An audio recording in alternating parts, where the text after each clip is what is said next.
My Bible is opened to Exodus chapter 3. That will be our starting place together this evening. We're going to be thinking about Numbers chapter 2 in just a little bit, but our starting place together is going to be in Exodus 3, where we work on piecing some of Exodus and Numbers together here, working in application that we are going to make. So I hope you'll open up to Exodus 3 so that we can get into our God's Word together.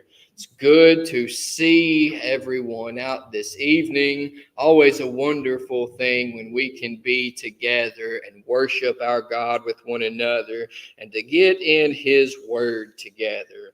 This evening, we are, as we've been trying to do in working with the Old Testament reading and making application to ourselves from it and seeing our Savior within it and making those applications, we're going to find ourselves encamped right with Israel in some sense when we work on making this application as we jump in with the Israelites and find them between Exodus and Canaan. They are between God's having brought them out of Egypt, but they have not yet made it into the promised land. And so we want to work with this imagery and make the appropriate applications from this. So let's think about their being between Exodus and Canaan. Really, we are familiar with the story. We do recognize that God has taken Israel out of Egyptian bondage. He's taken them out of this captivity, and He has promised to carry them into this good land. To see this, and God's looking forward to His taking them out of captivity, look with me in Exodus 3, beginning in verse 7. Then the Lord said, I have surely seen the affliction of my people who are in Egypt, and have heard their cry because of their taskmasters. I know their suffering. And I have come down to deliver them out of the hand of the Egyptians, to bring them up out of that land to a good and broad land, a land flowing with milk and honey, to the place of the Canaanites, the Hittites, the Amorites, the Perizzites, and the Hivites, and the Jebusites.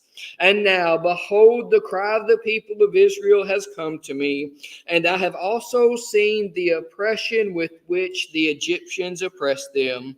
Come, I will send you to Pharaoh, that you may bring my people, the children of Israel, out of Egypt. And so, seeing God's promise as He is talking to Moses and sending him forth as his spokesperson to go unto Egypt here and to call His people out of captivity, that He would then take them out of Egypt and into the Canaan land. And we are again familiar with the story that God goes on to do exactly as He says He's going to do in taking them out of Egypt. We talked about some of the lessons presented to us in the plagues that He brought against the Egyptians there, and seeing some lessons in that.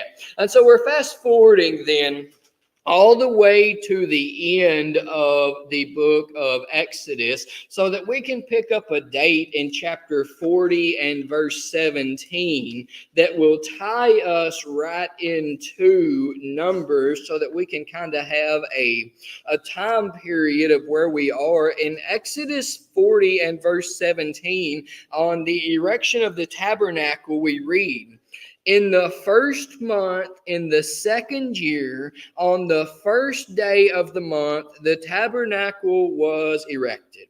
And so here we are in the second year after having come out of Egypt. It is the first day of the first month, which is then going to carry us into the book of Numbers, where we are really wanting to spend the the huge majority of our time this evening. But in Numbers 1 and verse 1, the Lord spoke to Moses in the wilderness of Sinai in the tent of meeting on the first day of the second month in the second year after they had come out of the land of Egypt. And then it goes on to show us what the Lord had to say to Moses about taking the census. And so here we are. We have moved forward 1 month since the closing of Exodus. You know, as we take the time to read through Leviticus, we may feel like so much more time than that has passed, but we're just looking at a month that has passed here between the closing of the narrative within Exodus and then Numbers picking up this narrative where the Israelites are still in the wilderness. They have been taken out of Egypt. They are looking forward to going to that promised land. They're between the two places. They are between Exodus and Canaan. And I want to take that and recognize that we do find ourselves encamped right with Israel here. That you and I are between Exodus and the promised land. You and I are between being taken out of bondage and the rest that is to come. Think about that in application to ourselves. God has saved us from slavery, hasn't He?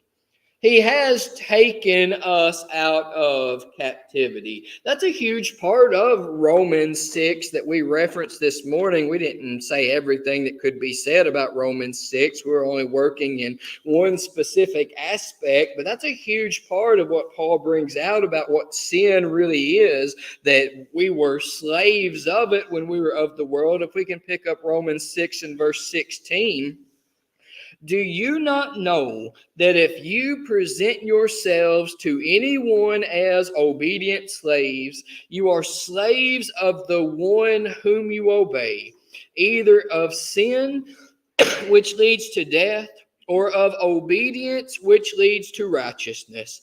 But thanks be to God that you who were once slaves of sin have become obedient from the heart to the standard of teaching to which you were committed. It says you were once slaves of sin.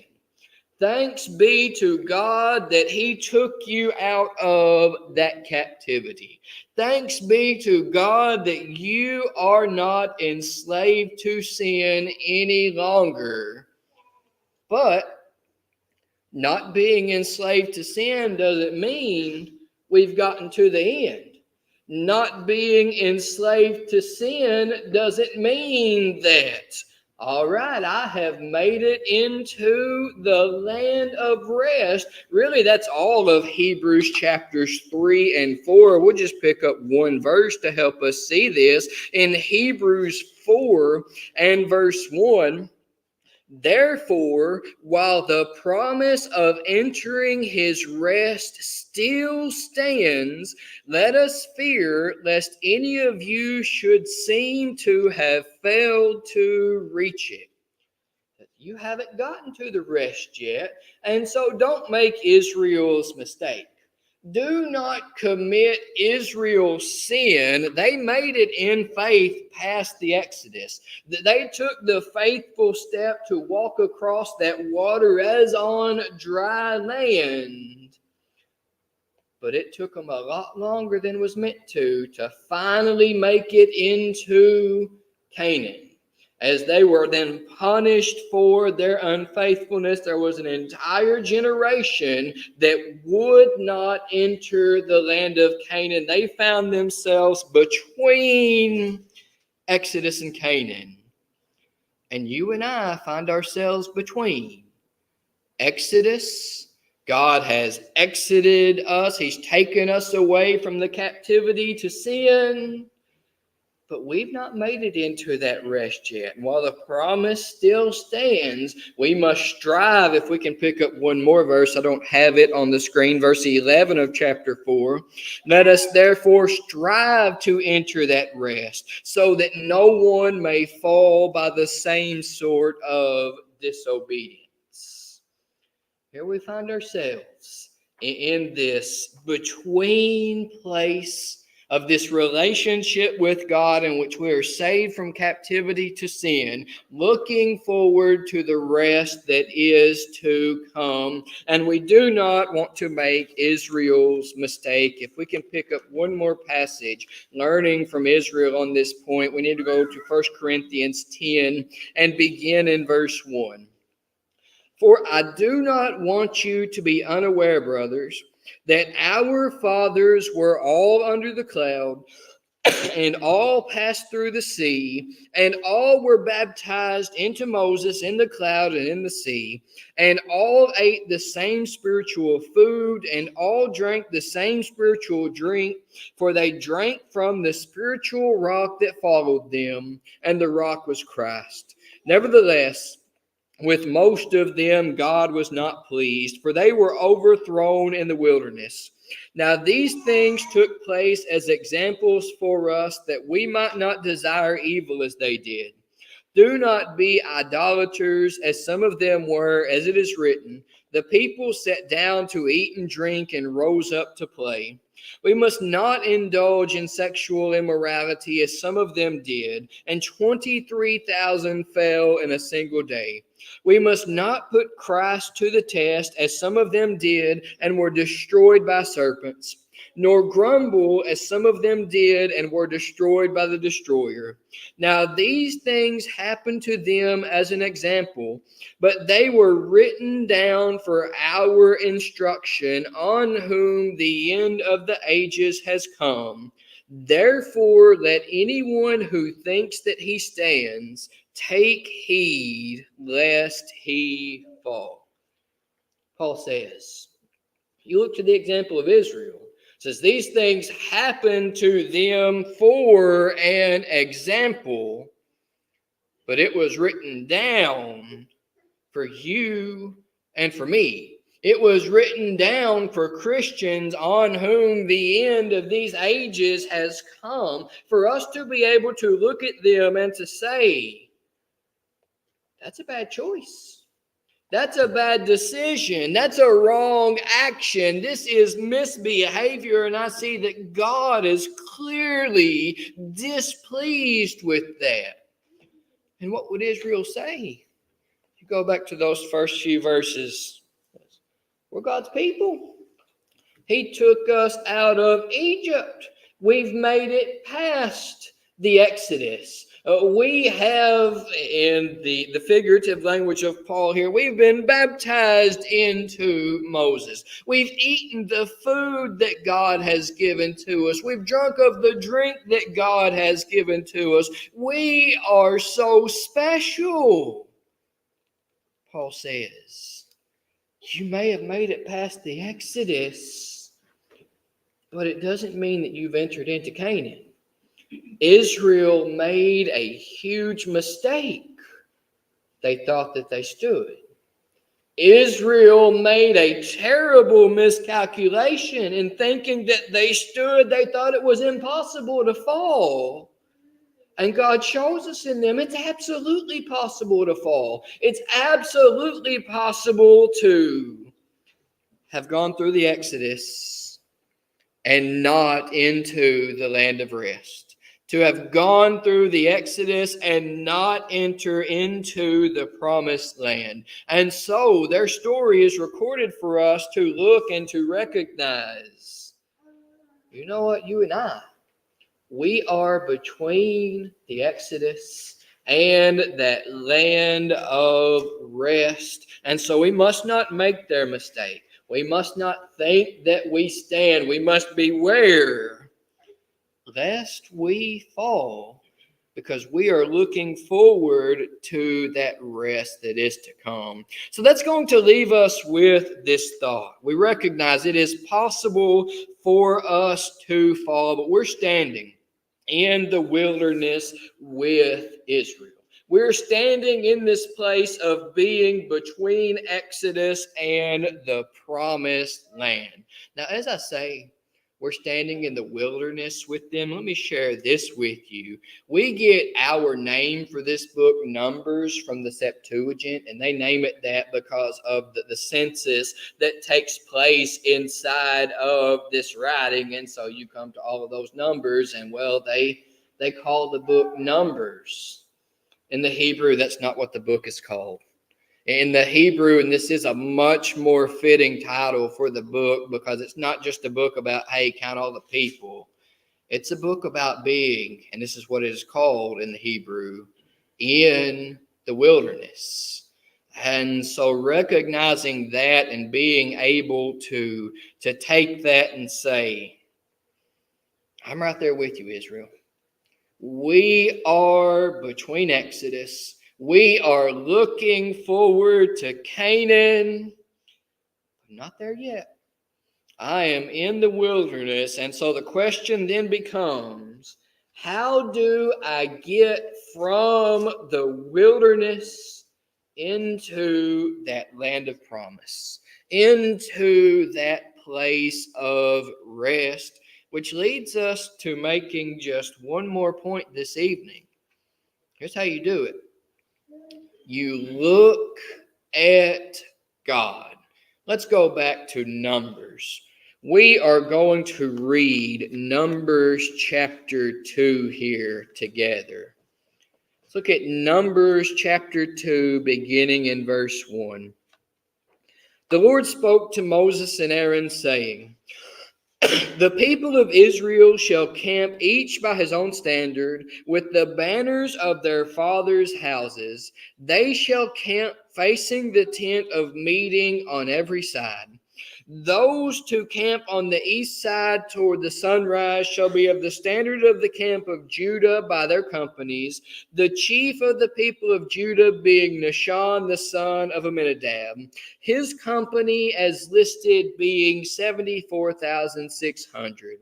Those to camp next to him shall be the tribe of Issachar, the chief of the people of Issachar being Nethanel, the son of Zuar, his company as listed being 54,400.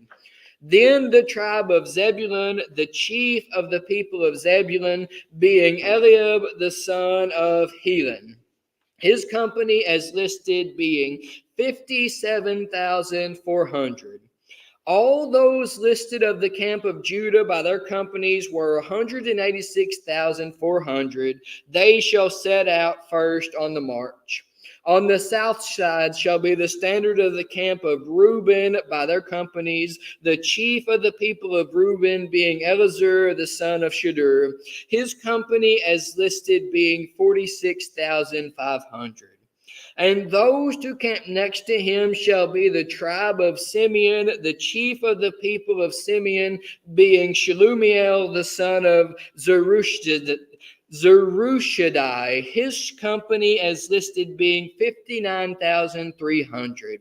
Then the tribe of Gad, the chief of the people of Gad being Eliasaph, the son of Reuel, his company as listed being 45,650. All those listed of the camp of Reuben by their companies were 151,450. They shall set out second. Then the tent of meeting shall be set out, with the camp of the Levites in the midst of the camps. As they camp, so shall they set out, each in position, standard by standard. On the west side shall be the standard of the camp of Ephraim by their companies, the chief of the people of Ephraim being Elishama the son of Ammihud, his company as listed being 40,500.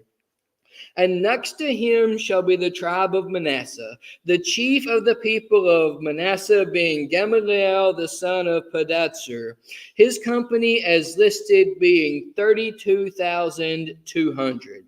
Then the tribe of Benjamin, the chief of the people of Benjamin being Abinadab, Abidan the son of Gideoni, his company as listed being 35,400.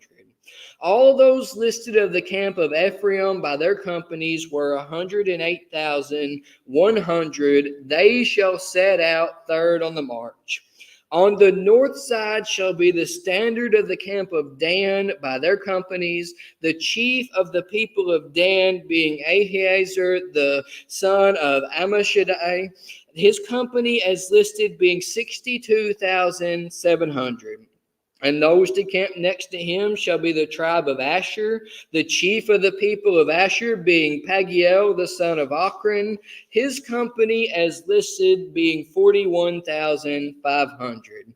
Then the tribe of Naphtali, the chief of the people of Naphtali being Ahira the son of Enan, his company as listed being 53,400. All those listed of the camp of Dan were 157,600. They shall set out last, standard by standard. These are the people of Israel as listed by their fathers' houses. All those listed in the camps by their companies were 603,550. But the Levites were not listed among the people of Israel as the Lord commanded Moses. Thus did the people of Israel, according to all that the Lord commanded Moses, so they camped by their standards, and so they set out, each one in his clan, according to his father's house. As we read that, I want to ask this in the question form. Why did we take the time to read that? I'll tell you the reasons we didn't take the time to read it.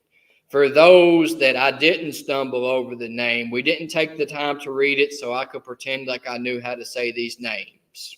We didn't take the time to read it just so that for all of those that I did stumble over, I could stumble over those multisyllabic names. And we didn't take the time to read it just so I could prove if there was a number with 6 digits, I knew how to read that. Not being a math guy. None of that is why we read that chapter.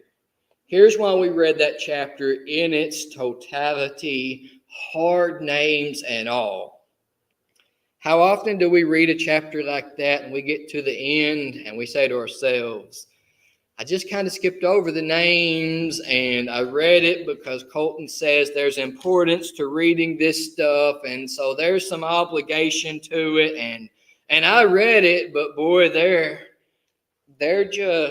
wasn't much in there for me. There's not a whole lot of application to make out of that. So why did we read all of that? Let me show you a picture, and maybe we can begin to see why we read all of that. Now, as I show you the picture, and you have it on the papers in front of you, I have to make correction that Brother Gene helped me to see there. Gad is on there twice, and in our reading, Gad was not in the reading twice. The Gad at the top there, that is supposed to be Dan. And somehow or the other, I just completely messed that up. But here's what I want us to see in what he sets forth. And some of the things that I have on the picture there, he does not address until chapter 3, where the Levites were to be placed, Moses and the various priests and several of the sons and tribes who descended from Levite, who are in this center section here. They are not addressed until the next chapter in the first 29 verses. But do you see what's happening inside of this picture? What's in the center? The tabernacle is in the center.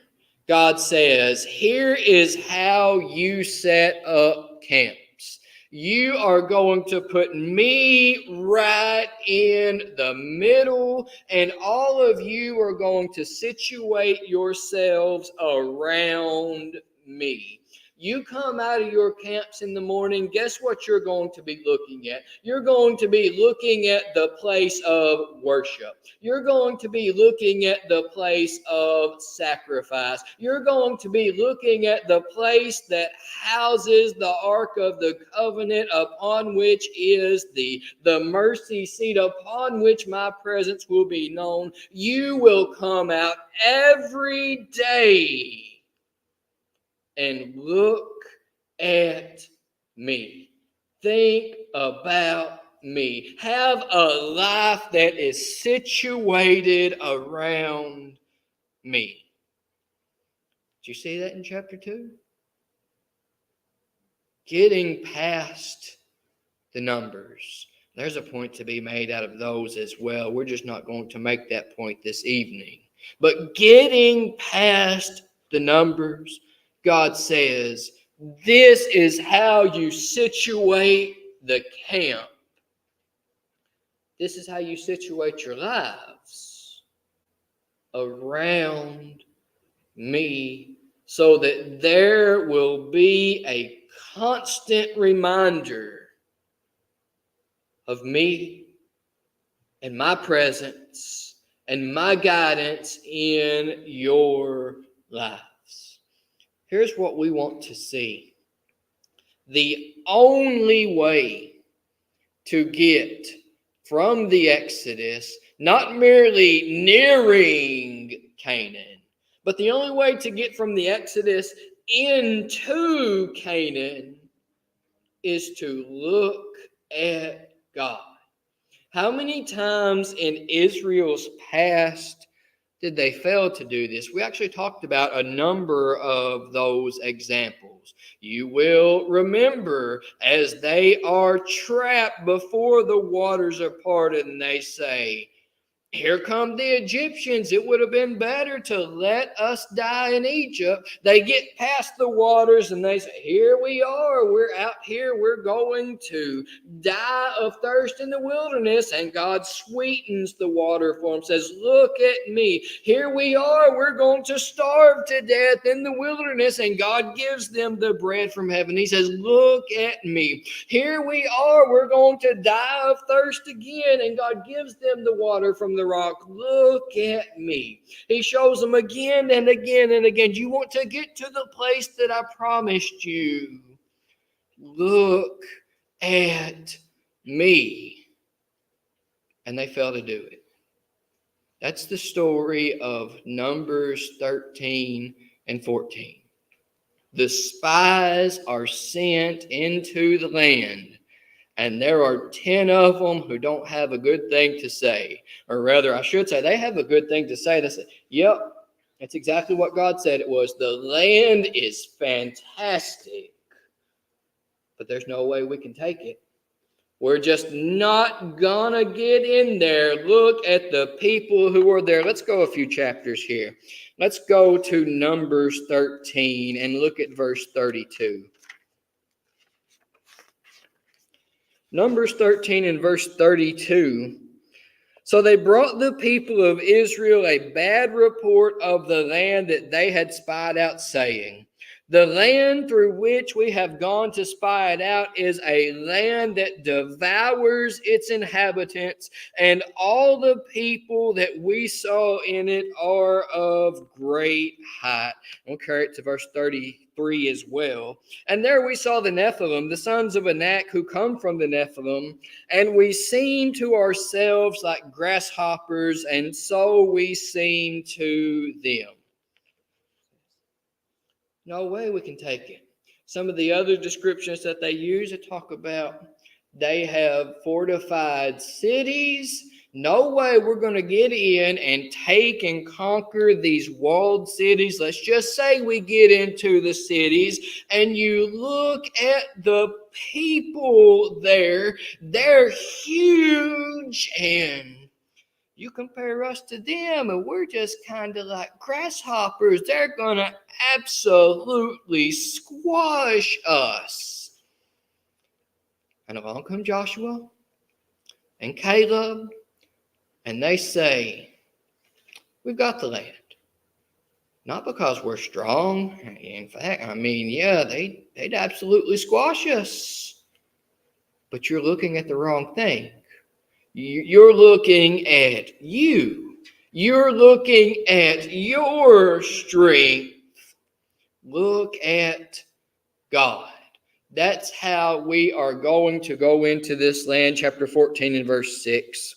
And Joshua the son of Nun and Caleb the son of Jephunneh, who were among those who had spied out the land, tore their clothes and said to all the congregation of the people of Israel, the land which we passed through to spy it out is an exceedingly good land.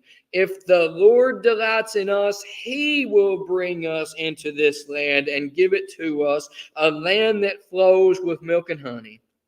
Only do not rebel against the Lord, and do not fear the people of the land, for they are bread for us. Their protection is removed from them, and the Lord is with us.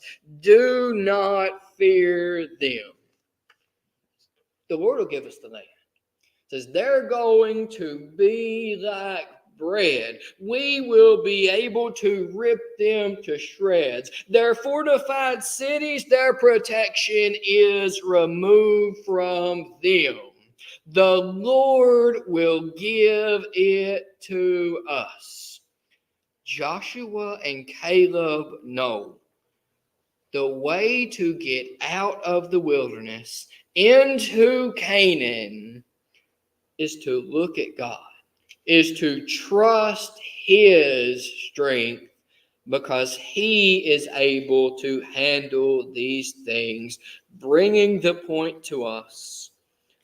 The only way for you and I to get from our exodus, from our slavery escape into the promised rest, is to look at our God. So many passages we could pull up and think about here. The one that comes to mind that I don't have on the screen as I think about fighting in this spiritual warfare is in Ephesians 6, when the armor of God is being talked about. And we talk about putting on that armor. We talk about trusting in the strength of our God that we might overcome these various workings of the devil against us, that we would put on his word and walk in his way, that we would look at him, that we might be victorious in battle. But if we can pick up the passages on the screen, we need to head first to 1 Corinthians chapter 10. We stopped in verse 12 earlier as the example of Israel was being looked at, but then Paul goes on to make further application in verse 13. If we pick up verse 12, therefore let anyone who thinks that he stands take heed lest he fall. No temptation has overtaken you that is not common to man. God is faithful, and he will not let you be tempted beyond your ability, but with the temptation, he will also provide the way of escape that you may be able to endure it. There are bunches of points that I need to make in this verse. One, as we put ourselves into Israel's shoes, we find ourselves in the wilderness. And what was it that they struggled with so much? They struggled with the faithfulness of God, didn't they? That God just brought us out here to die. God brought us out here to be killed. God brought us out here to starve to death. God brought us out here to die of thirst. God is not faithful to us. So let's bring out this point about looking at God. What does he tell us in verse 13? God is faithful. Look at God. Trust that about God and know that he delivers upon his word. He says, I'm going to take you out of slavery, and he takes us out of slavery. He says, I'm going to deliver you into a good land, and with submission to him and looking at him, He delivers into a good land. God is faithful. First and foremost, we need to see that and recognize that about God and fully put our faith in that, because when the foundation of trusting God's faithfulness begins to crumble, where do you put that? It says, well, I'd like to put that on God, but I can't trust that. If my faithfulness in His faithfulness begins to diminish, then my faithfulness as a whole begins to fall flat, because all of a sudden I just don't trust God to do what He said that He was going to do. God is faithful. We need to look at God and we need to see that about Him. Once more, in the wilderness with Israel. And we see the temptation of Israel, don't we? Israel says, I'm weak, and those people are strong, and they are just absolutely about to obliterate us. They are absolutely just going to crush us. That's a temptation you can see, isn't it? Boy, that's something. You're going to hop into the ring with a professional MMA fighter, and you're walking there knowing, I'm about to walk away bruised and broken because they're a lot bigger and stronger than me.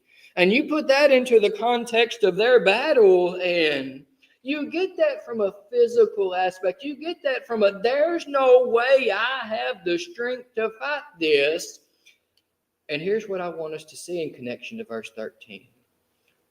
No temptation has overtaken you that's not common to man.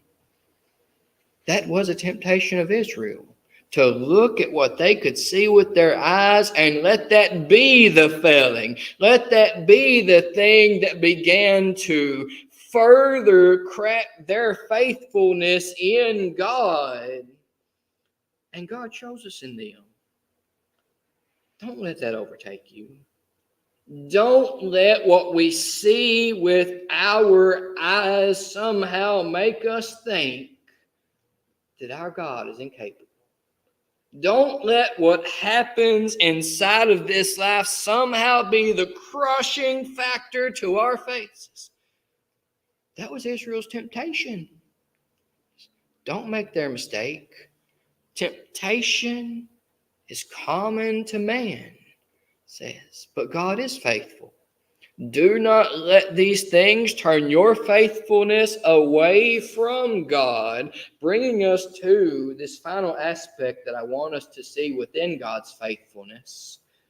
God is faithful, and God does know us, and He says, I know what you can handle.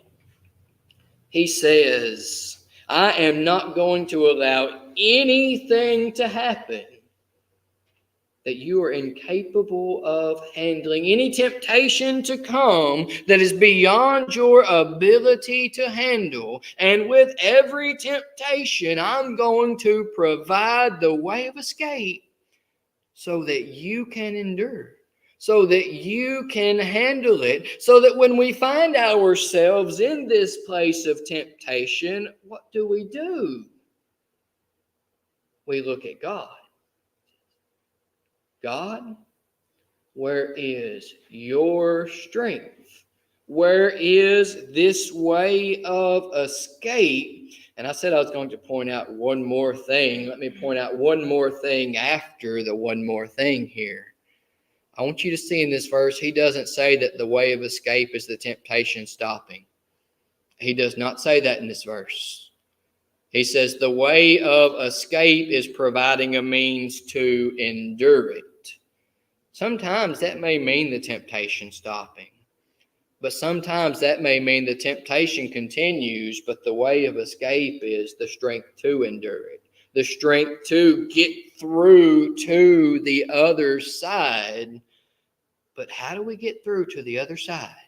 How do we get from wilderness into that promised rest that is to come? 1 Corinthians 10 and verse 13 says, You look at God. He is faithful and He delivers. Where do we keep our focus? Upon Him. I know we have just finished our Hebrew study and that this verse is well worn for us, but I want to close out with Hebrews 12 and verses 1 and 2 here.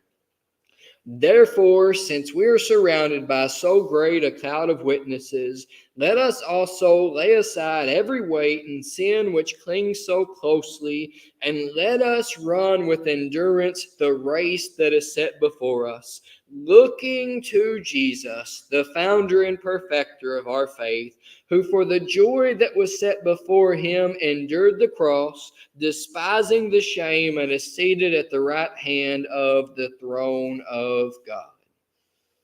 Looking to Jesus. Looking to God. That's our path from the wilderness, from this place of being between the Exodus and awaiting that land of rest. To make it unto that land, we must look at God, have our eyes fixed upon Him, to trust in Him, to trust in His strength, to trust in His faithfulness, to trust in His deliverance. Look at God. Where are you at this evening? Have your eyes become distracted? Has this world moved around you and your eyes have flitted from God? And now you're walking in your own way. You're walking in this world's way. Avert your gaze. Look to our God. Look to our Savior and walk by faith in Him. If you are not living as our God would have you to live, won't you repent while you still have time? Won't you turn away from looking like this world and do not make Israel's mistake? If there is anything at all that we can do this evening to help you in your walk with God, won't you come while we stand and sing the song selected? Kneel at the cross.